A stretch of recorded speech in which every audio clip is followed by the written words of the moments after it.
I have a question for you. What's up? Exactly how Dan is your case? Oh, it is very Dan. Would it impress a certain D? If by D you mean you, then yes. I mean, we're talking about an elegant, timeless, boring box that you need to wipe occasionally.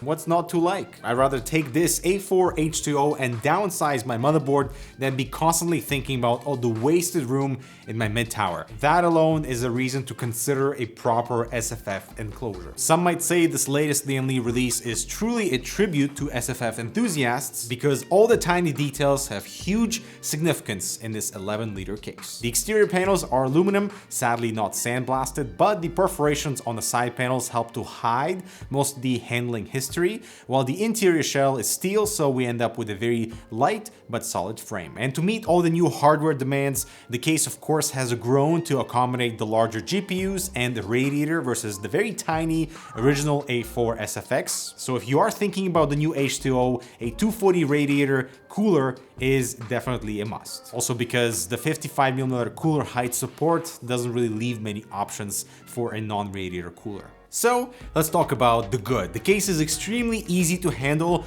All of the exterior panels are toolless with those Lian Li push pins and thumb screws at the back, and everything that is attached to the frame has the same screw, avoiding any confusion when it comes to building the case back together. Although they've removed the slight protrusion at the back of the side panels, so if you have no nails, good luck pulling them off.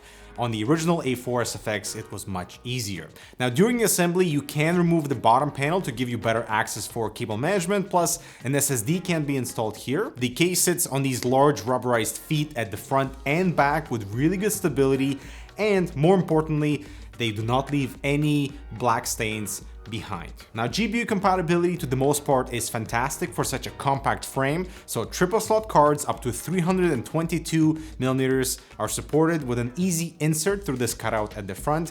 But even more impressive is the upside down installation of your GPU, so the PCIe cables face down and do not interfere with the case fans or the radiator fans that are above it.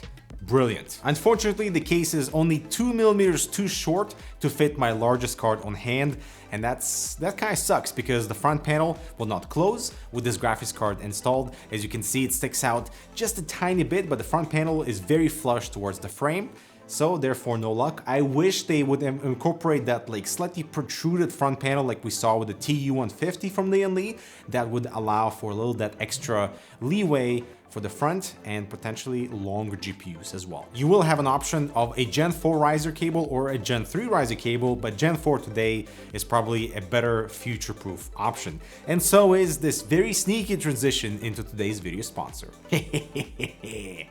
Getting smooth. Welcome to the light, where wings fly silent and constantly impress with performance.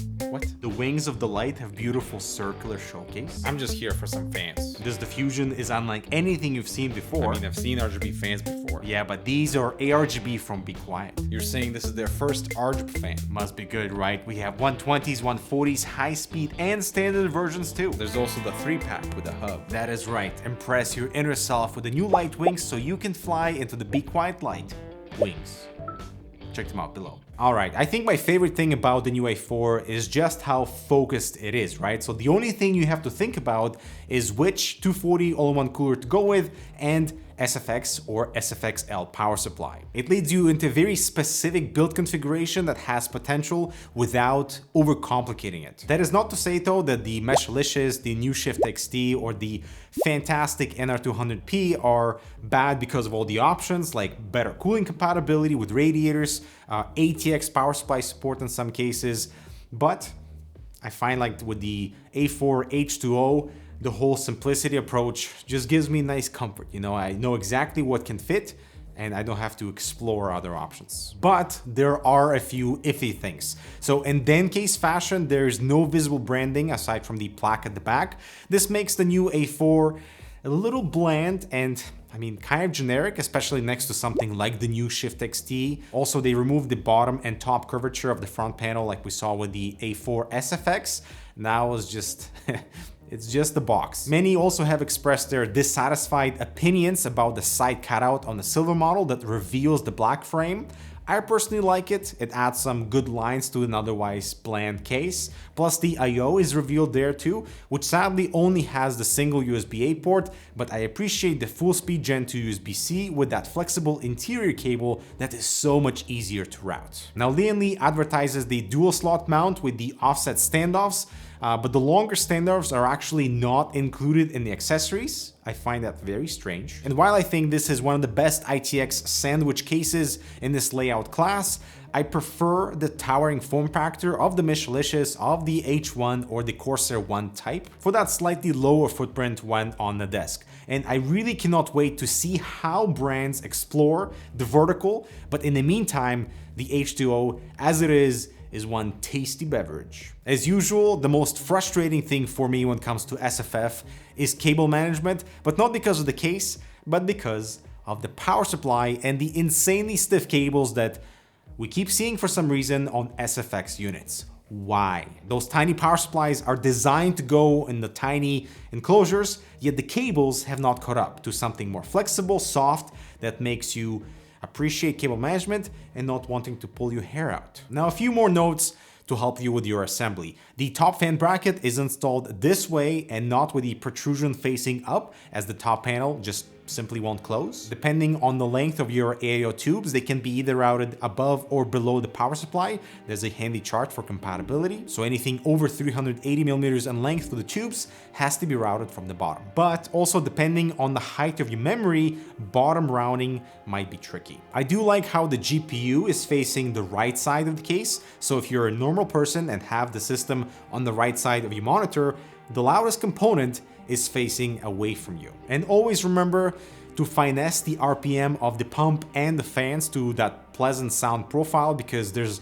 absolutely no sound blocking or sound dampening, and that's the reality of something this small made to live on the desktop really close to your ears. So temperatures, they are perfectly fine on the CPU side. The ventilation pattern is large enough and we have no dust filters to fight for airflow.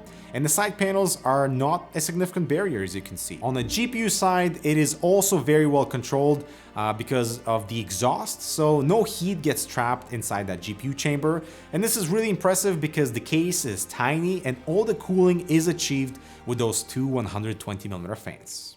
So the price point of $120 or $160 is decent. It's very well optimized for this one configuration and cooling is not a concern. You might find this design to be bland or want to explore more options with cases like the NR200P, the Michelicious, but otherwise, this is a solid ITX experience, and I'm honestly quite surprised that it's the same price as the Lian Li Q58, which is a little more sophisticated, but it is cheaper than the Gen 4 Michelicious and the new Shift XT. So if you are building an SFF system soon, I'm curious to see if the H2O is now on your list. Hopefully you'll be able to buy them soon because they were supposed to be on sale February 9th and we are on end of February now. Come on. But as always, hydrate responsibly, my friends. I'll talk to you in the next video.